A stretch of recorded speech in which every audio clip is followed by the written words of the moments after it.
he started with the dark. He started with suffering. He started with the familiar, the things that we already know about our experience. And it's absolutely wonderful to be here.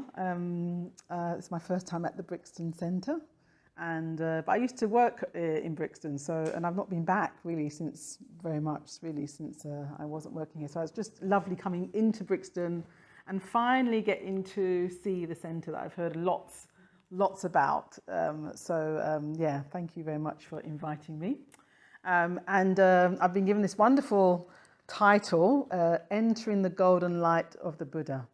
And we had that lovely meditation from Amarapushpa, so thank you for that. So entering the golden light of the Buddha, I mean, firstly, as soon as I thought that, I thought, oh, sunlight, the sort of warmth of the sun. So that was my initial response. I thought, what a lovely poetic title to be given. But then I thought, actually, maybe you don't, not everybody really relates to the Buddha. Not everybody that won't necessarily evoke that for everyone. Some people feel the Buddha's quite remote, like this kind of figure that existed some time away that sort of feels a bit like superhuman, not really, a bit cold even, So I've got both these things going on in my mind, like this sort of warmth that I feel, but also actually remembering how it was for me when I sort of came along, when I saw sort of images of the Buddha on the shrine. I sort of liked a bit sometimes the aesthetic of it. At the same time, I thought it just felt remote. So I think both could be true. I hope if you are in that sort of camp of don't know about the Buddha, I don't really know what the Buddha's got to say about what's going on in my life right now, then I hope that I'll sort of evoke some connection with the Buddha for you this afternoon. For me, the connection with the Buddha very much came from listening to some of the stories connected to the Buddha. And so that's sort of what came to mind today when I was thinking about entering the golden light of the Buddha. Some of the real key stories came to mind. But firstly, let's go back to the sun. So the Buddha was definitely often described as like this great sun. It's like he was somebody who embodied the qualities of the sun. And when we think of sun, we think of warmth, firstly. So, and that's the sense you get when you hear his stories of this great being who just drew people to him, who, crowds, hundreds, thousands of people would just gather. And I get the sense of this warmth that really came from love, this love that exuded from the Buddha, but that also came from this depth of stillness. So you have this real sense of this still being, but somehow this energy radiating out, this warmth radiating out that people was just drawn to, almost despite themselves, sort of drawn to. And the first time after the Buddha became enlightened, he was walking down the road and people would just stop and go, there's something about this being. And they wanted to know who he was and what he was about. So firstly, this warmth that you have, firstly. And then I also get this sense of a being who illuminates, who's super clear, who can see things as they are. Because actually the sun does that too, doesn't it? It illuminates. We see things very clearly. When the sun is out, we see everything in all its detail. And things shine. So it's something about the Buddha's presence was also illuminating. It could see clearly what was happening, and sometimes in that clarity really point to the truth of experience. So and sort of like somehow all the dross would fall away, and you would just see what was truly there. And that's we have the warmth, which is the kind of wisdom that expresses itself in love. And then you've got this wisdom that just clarifies, that just shows things up. And then you've got, I thought of the Buddha, the sun, going back to the image of the sun is also, we have the rays of the sun that reach far and wide. So I thought again of the Buddha did that. There's one of the popular books about the Buddha is called The Light of Asia. And the Buddha's influence really went far and wide. He transformed Indian society at the time, Asia, really many parts of the world.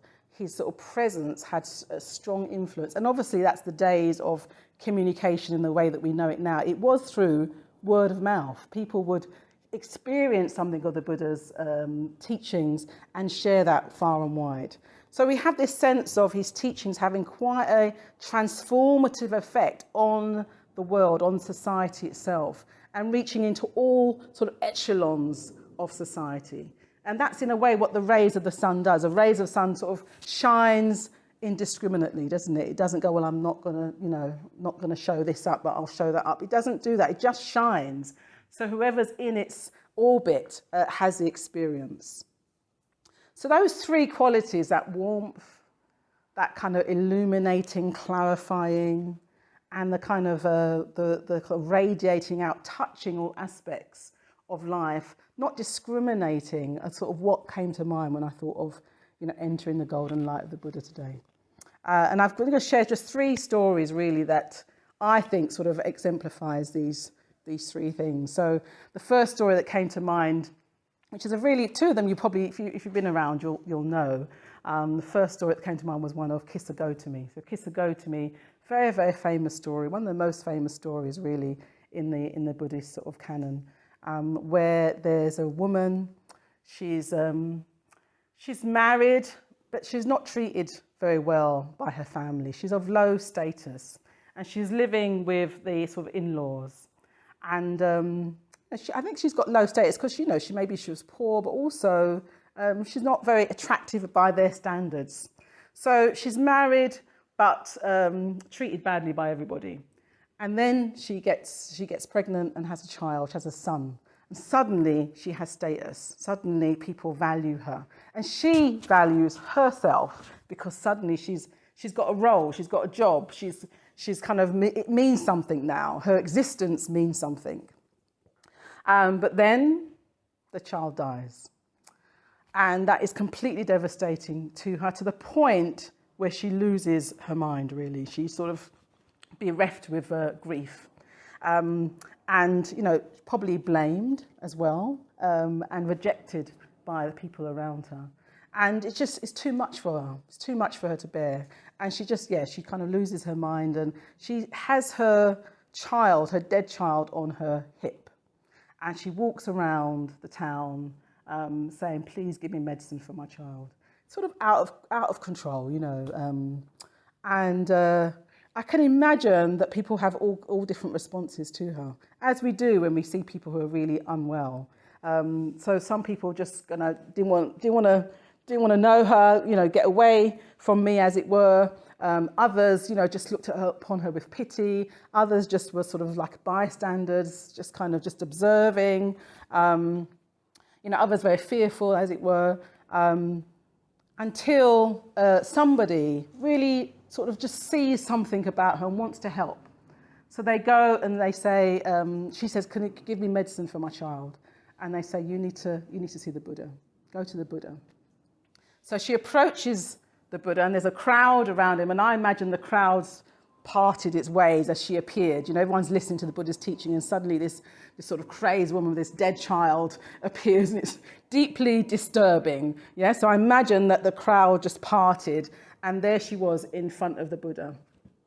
And what I love about this story is the way he approaches her, the way he connects with her, communicates with her, because her rational mind is no longer working at that point. She's really in the experience of wanting her child to find life again.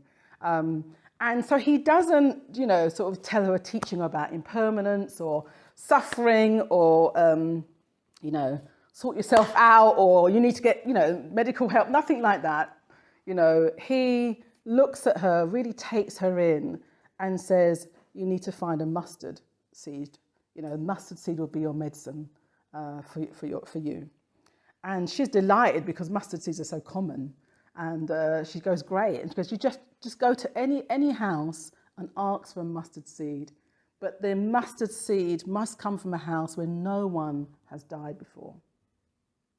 So she's like, great. So she goes off, and, her experience is knocking at each door, saying, please give me a mustard seed that will cure my child. They're a bit they're a bit like, what's going on?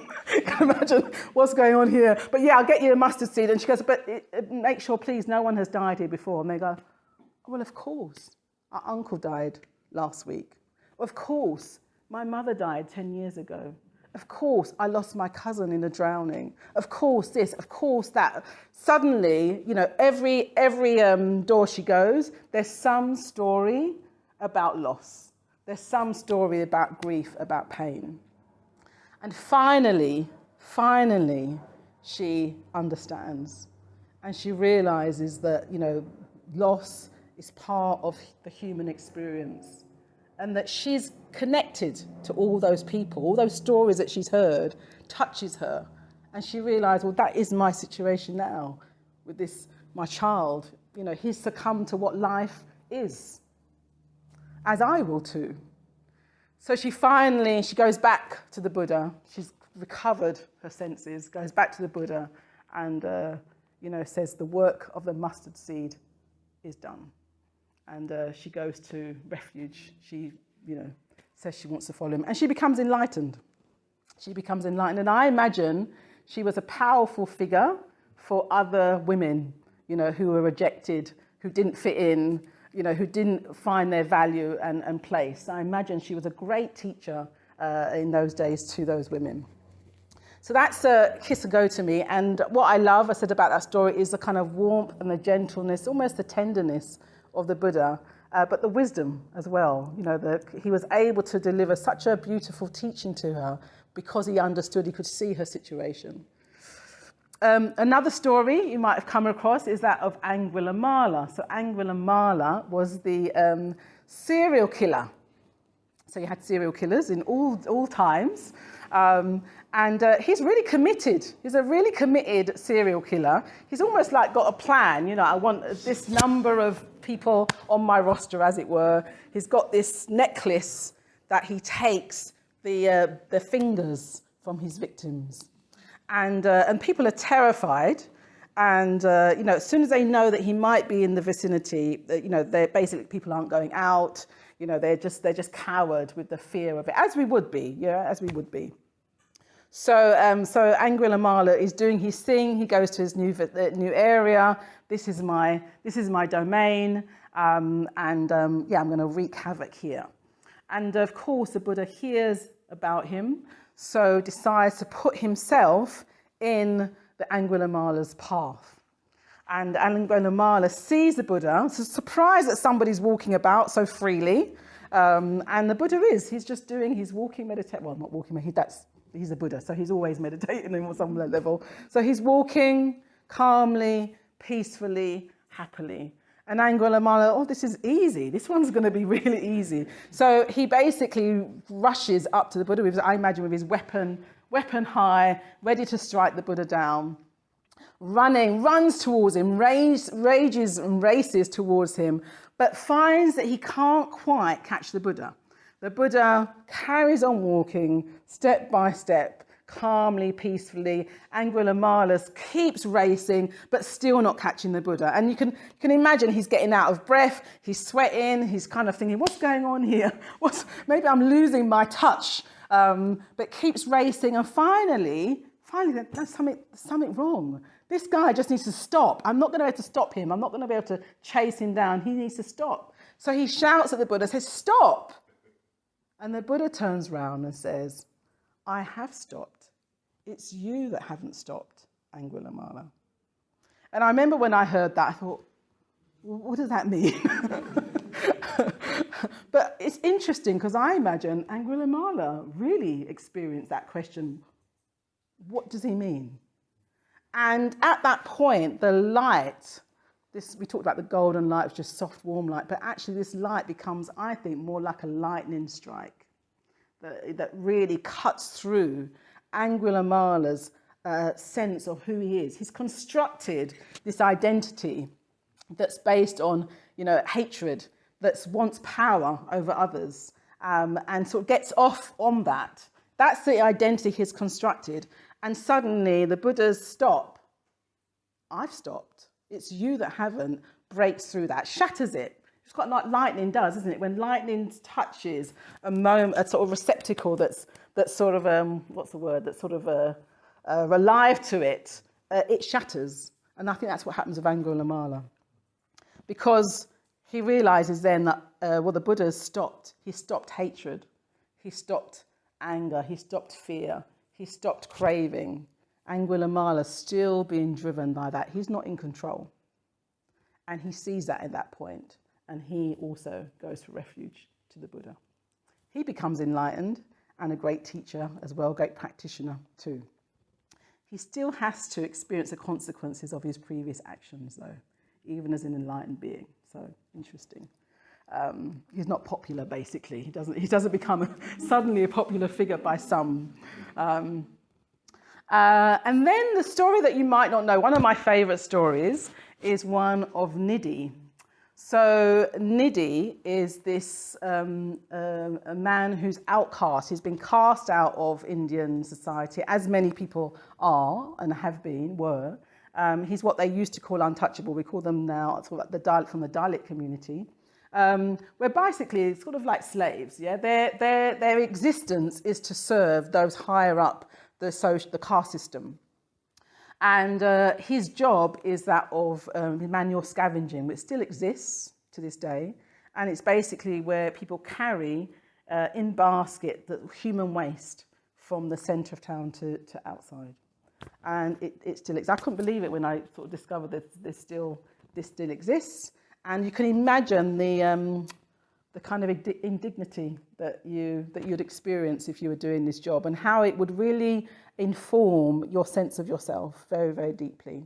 So this is Nidhi's job, and he hears, sort of just around as he's going about his work, he hears that the Buddha's coming. And there's something about Buddha when he hears the name. Buddha means awakened one, enlightened one, liberated one. It's a title. When he hears that, his whole being kind of just opens up. He begins to imagine being in the presence of somebody who's free, who's completely free of all convention, of all societal rules, who's alive, fully alive. He imagines this. And he's just, imagine being actually in the presence of this, sun-like figure. But then, of course, it dawns on him quite quickly that he won't benefit from the Buddha coming to town. He won't be able to mix with everybody else. Very much that people would see his presence as polluting, and they would, banish him, even beat him just from being anywhere near them. So he knew that he would not be allowed to be anywhere near the Buddha, this noble figure. So that's his lot, basically. He's just, that is my life. And he decides that actually to make sure he's not going to be near the Buddha's presence, or even the followers of the Buddha, or even the people visiting the Buddha, he's going to really get out of the way and do his job much earlier. So he goes out very, very early and decides to actually go through all the back streets, because, there he won't find all the people coming to town to visit the Buddha. So he has his basket on his head, and he is moving through the back streets. But the Buddha discerns through his kind of intuitive eye, he discerns the presence of Nidhi. And he can see that Nidhi has a pure heart that's very receptive and open to the teachings. So the Buddha, like he did with Angulimala in a way, he decides to put himself in Nidhi's way. But he also knows that Nidhi probably can't take his presence all in one go, in a sense. So Nidhi's going down these back alleys and these sort of dark corners, carrying his waste, and the Buddha basically every now and again, as he's going down an alleyway, the Buddha just appears. But the first Nidhi just sees maybe the corner of his cloth, and again gets scared, like, who is that? This is golden cloth. So he then goes down another way and then sees a bit more of this robe. And he's getting really nervous because he's thinking, this must be a follower of the Buddha. And it can't definitely be the Buddha. It must be it's a follower, but I need to get out of the way. So then the next thing he sees a bit of the Buddha's arm. And he just starts seeing these glimpses of the Buddha every time he goes down a dark street. And he's getting really scared and nervous, because he can't be seen. Like, what would happen to him if he even approached the Buddha, or even the Buddha came anywhere near the Buddha? So he's running down this alleyway, and the Buddha then finally appears fully there.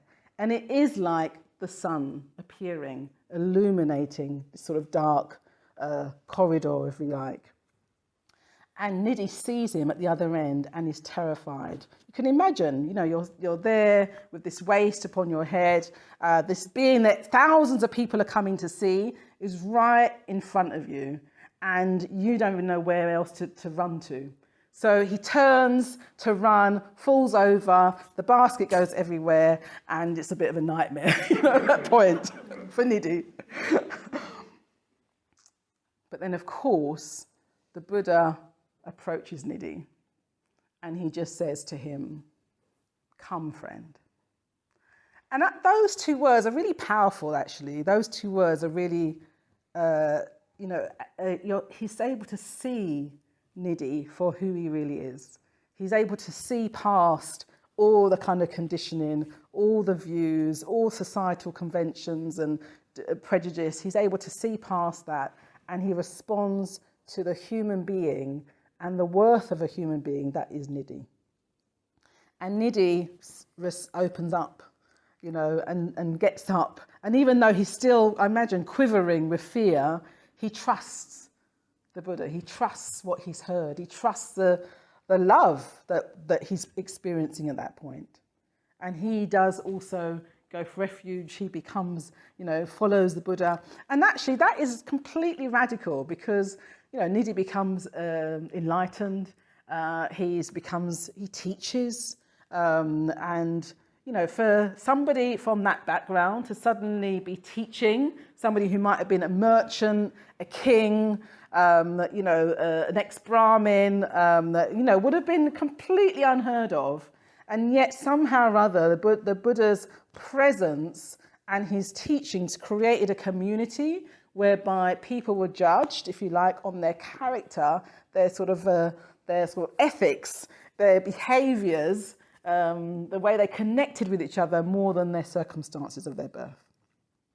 So that begins to have a radical effect on Indian society. Caste is rejected by the Buddha, completely, and suddenly you've got people relating to each other on the basis of being human. So that's the rays of the sun sort of reaching out and actually having a transformative effect on the society that the Buddha was in at the time. Three real qualities of the Buddha that I discovered through all the different stories: the warmth, the love of the Buddha, the kind of illuminating, clarifying, transformative effect of the wisdom, and the sort of broader effect where actually encouraging everybody to grow regardless of circumstance and birth. So yes, I think, gosh, who wouldn't want to enter the golden light of the Buddha? Who wouldn't want that? I was thinking, of course we'd want that. And then I thought, not necessarily. And why is that? Actually, I think we can resist light. We can, what does light stand for? Light stands for love. Light stands for awareness. Light stands for creativity.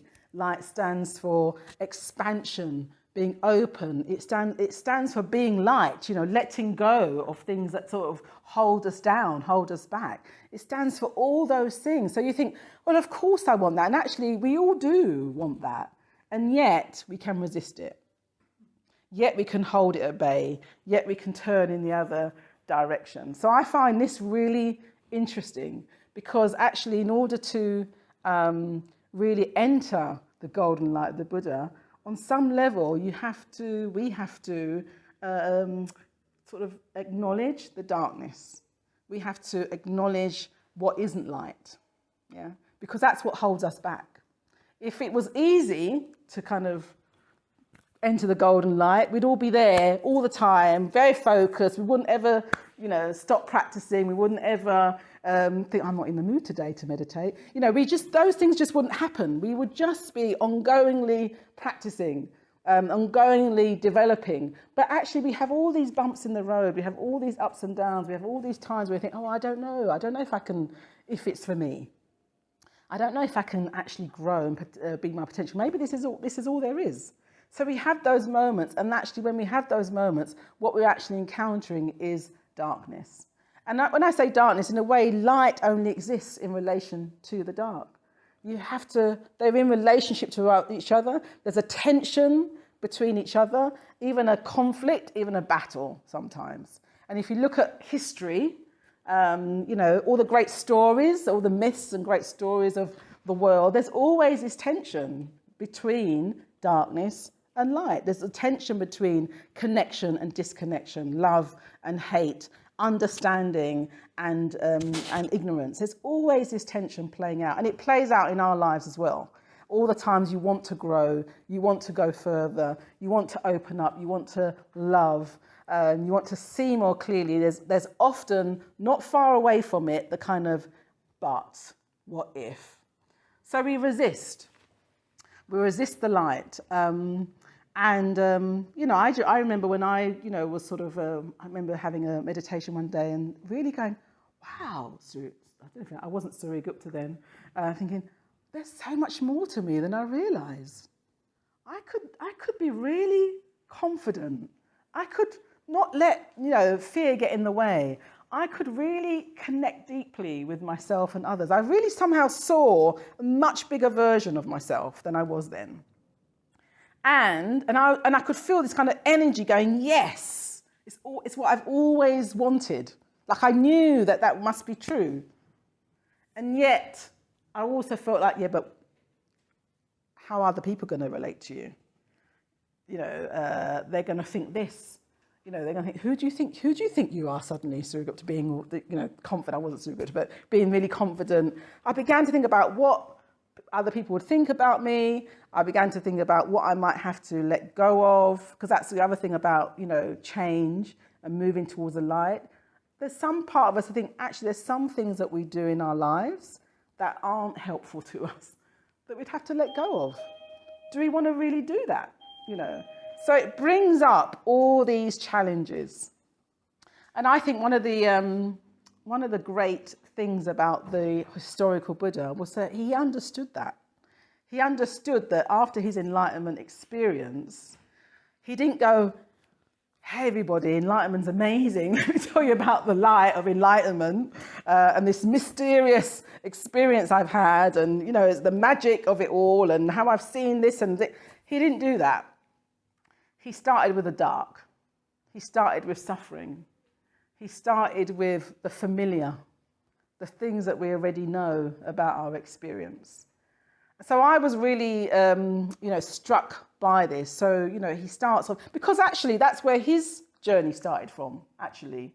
He had quite a comfortable life. He was a prince or a noble person.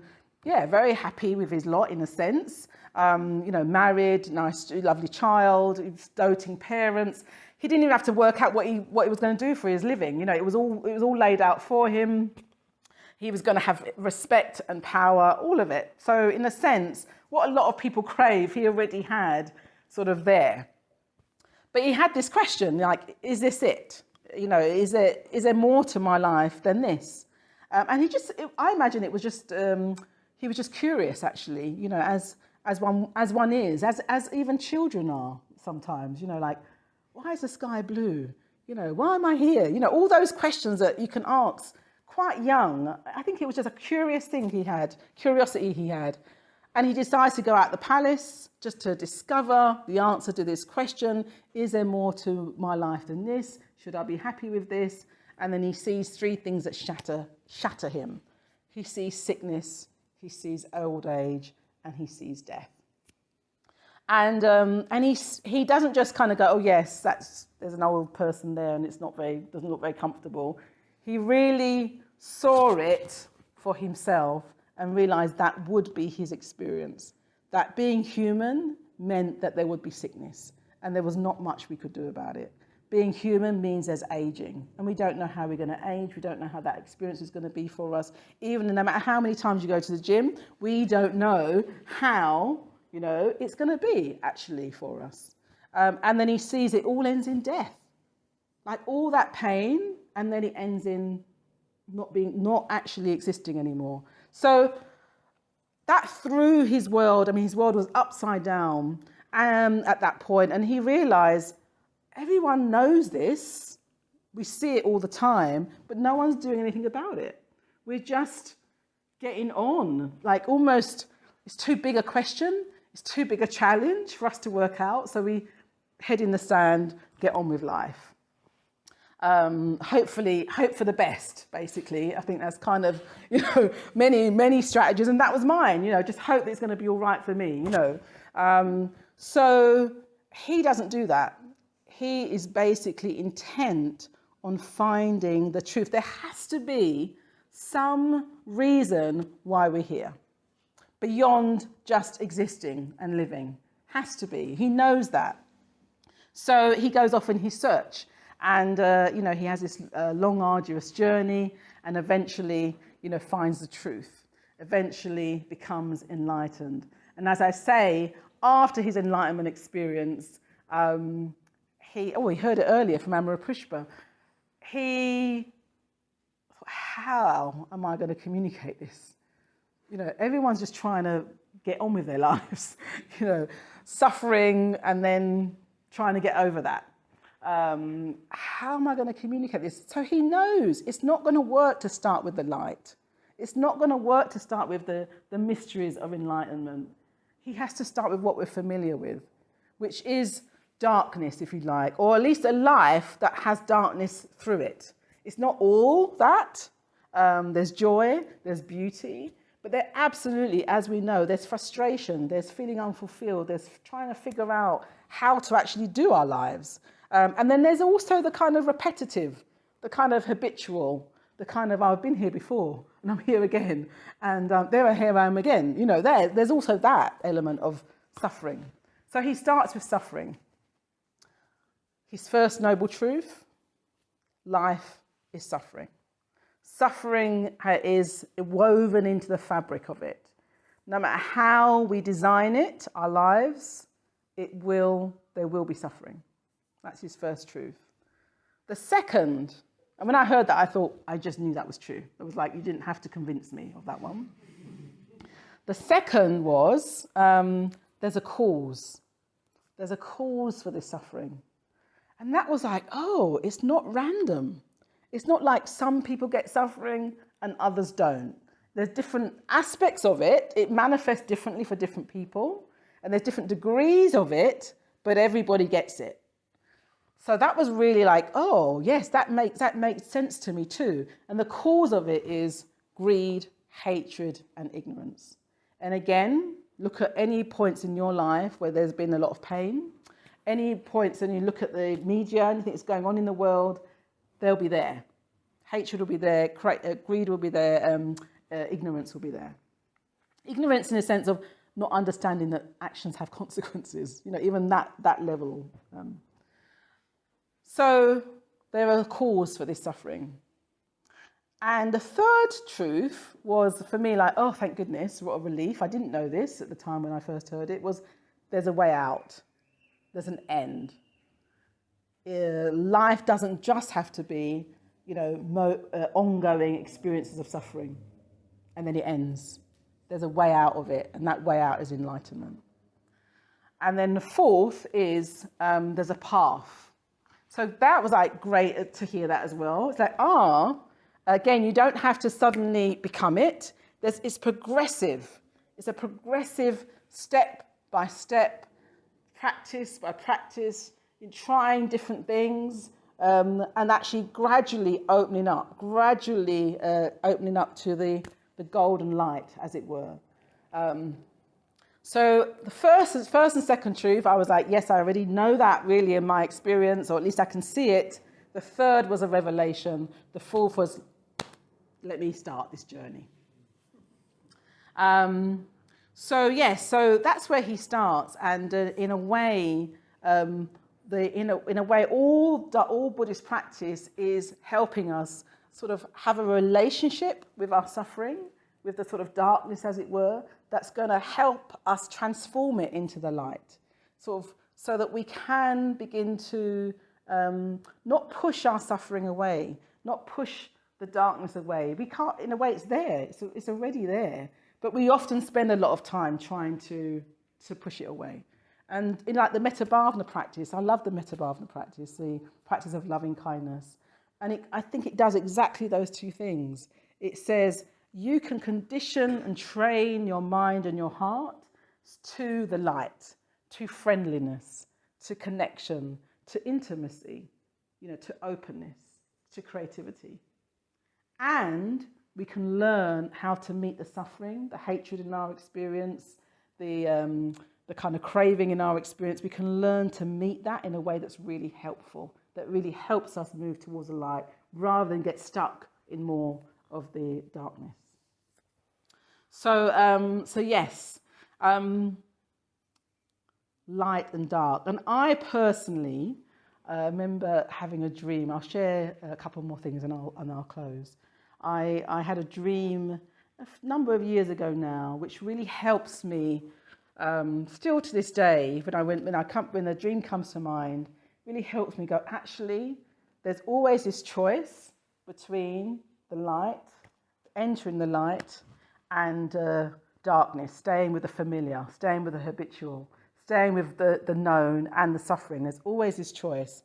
And the act of moving from one to the other, making that choice, can be a very simple decision. It's a simple decision to turn in the direction of the light, but it can take a long time to do that. So in this dream, I am walking across a very, very long bridge, and I don't even know what's at the end of this bridge. I can't see the end of this bridge, but I'm walking towards it, and I'm actually really like I want to get to the end, yeah, even though I don't really know what's at the end of this bridge.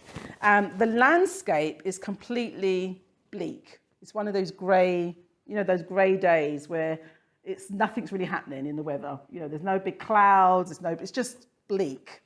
So I'm walking across this bridge, and I have a pain in my neck. And because I've got this pain in my neck, I'm sort of looking towards the left. And I'm walking along. Sometimes the pain disappears, and I don't notice it, and I'm trying to get to the end. And every now and again, the pain comes really intense, and I stop, and I think, that's really, gosh, why am I feeling this? I don't understand this pain, but it just keeps coming and going. But then I carry on, because I've got to get to the end of this bridge. And this goes around again and again and again. This cycle of pain disappears. Oh, phew, good, things are all right now. It being there, sort of slight in the background, and then every now and again hitting me and me having to and stopping me in my tracks. So then, at one point, I stop and I go, is this it? Is this it? Me trying to get to the end of this bridge, constantly feeling this pain coming and going. Is this all there is? And at that point, I hear a voice. And the voice says, turn to the right. And obviously I've been looking to the left all this time. I'm like, there's a right. I had no idea there was a right. But I don't turn because I don't know what's on the right, and I'm nervous because I know where I am. So I keep going. Again, the experience keeps repeating itself. The pain becomes very intense, and again I stop. And the voice, turn to the right. And now I know, I'm resisting turning to this right. Why? Firstly, I want to know what's there before I turn. I want some reassurance. It's not telling me anything though. I have to make that decision to do that. It happens again and again and again. And because I can't see at the end of this bridge, I realise that this is just going to go on forever. This experience, it's just going to go on forever. And then finally, I sort of take a leap of faith. which is faith is just confidence. Confidence, there's a point to all of this. Confidence and trust that if, we go towards the light, something positive will happen. Some change, positive change. So I do gradually turn my head and I face the right. And the whole scene changes and it's full of golden light, oranges. It's actually quite dynamic. I remember it was like a dynamic display of all the colours of the sun. And there's no more bridge. There's no more bleak sky. I'm just bathed in golden light. And actually, I had that dream just before I got ordained. And I was given the name that she who is protected or guarded by the sun. So I remember thinking, oh yes, that is my name. So yes, that dream really reminds me, that thing of, can I do this? What's the experience going to be like? What's going to happen if I go towards the right? As in, if I turn my direction from the familiar, the habitual, to this, what's going to happen is, and that actually there's that point of doubt, that point of resistance, that point of, can I do this? That's always there. But we just have to take that leap of faith. And in a way, one of the reasons we have community is because we need to be encouraged. We need to see that others do that and they survive. You survive these experiences. Not only you survive, you grow. And the more you're around other people that are practicing, the more you see, gosh, they went through a really difficult time and they were really dealing with some stuff, but look at them now. You sort of see that, and then people reflect that back to you as well. Because it's very much in our nature to grow. We all do want the light. And that image of the lotus, the vision of the lotus the Buddha had, what I like about that image is, yes, everybody's at different stages of growth, and some of the buds are tight, some are open to the sun. But what I like about that is that they're all moving towards the light still, no matter what stages they are. And it reminded me of doing biology experiments, when you're at school. Is it photosynthesis? where and that if you put a plant in a cupboard completely dark, it would just die. But even if there was a little shaft of light, the cupboard door was just open, that plant would still move towards it. It would be distorted. It wouldn't necessarily be totally healthy, but it would move towards that light. So that's us as human beings. And I'm going to end with, I was listening to the radio, and it had an astronaut on the radio, and she was telling about her experience. She was the longest, she'd been in space the longest. She'd had that record. And the presenter said to her, well, what was your most memorable thing? And she said, the light as it chased the darkness, from the earth. And recently, it was really wonderful listening to her talking about it. She got us all there in the experience. And recently, somebody at the Buddhist Centre said to me, "Oh, you remember I told that story about at the time when I'd heard it?" She went, "Oh, I looked online and I saw it. I saw the whole images of it." And so she sent me a copy recently, and so I saw it for the first time. This scene, and it's magical, and you've got complete darkness, like it's just a black screen, and you have to think, is the video on? It's that kind of nothing there. And I thought, just be patient and see what happens. And then suddenly you see almost a tiny glimmer of blue, which becomes a thin strip across this dark screen. And then that just grows and grows, and then this light is beginning to illuminate the sky, basically, the universe. And then that, by the end, what you're seeing are all the planets lit up. And it's absolutely beautiful, because I thought before, when it was just black, when it was just dark, I had no idea there were planets. The Earth wasn't visible, the different types of the planet, none of that was there. And you had to have faith that it was all there. So entering the golden light of the Buddha We do need a faith that there's more to our experience than what we seem it to be. We're here for some reason, and that is to grow, to move towards the light.